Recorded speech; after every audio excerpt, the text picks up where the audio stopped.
Hi, I'm Eddie. And I'm Dawn. And we're going to suggest some great drinks pairings to go with your festive cheese board. So classically, most people like to have red wine and cheese.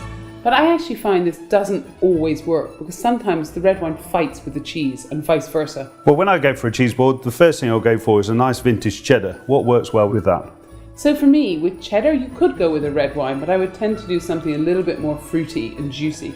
Or a classic port, like a Tawny port, would work perfectly because you've got the nuttiness in the port and a slight nuttiness in the cheddar. Stilton's another great classic, really powerful. What works well with cheese like Stilton? So for me with Stilton, again, you could do a port, but this time I would go for something like an LBV, but also a sweet red wine, which is something a little bit different, a little bit more interesting. So goat's cheese, again, another classic. Very dry though.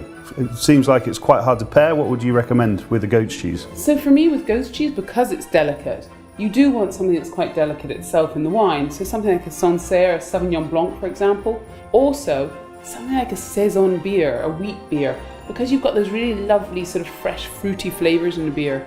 It actually works very well with cheese. That sounds delicious. I've never really thought of pairing a beer and a cheese, but I can see how it would work well. They are fantastic, and I would really recommend that you experiment with different beers and cheeses because they are one of the best pairings. Cheese is a great way to end your Christmas meal. Do try and experiment and enjoy. We're going to talk about some... No, what are we going to do? Are you in the bathroom and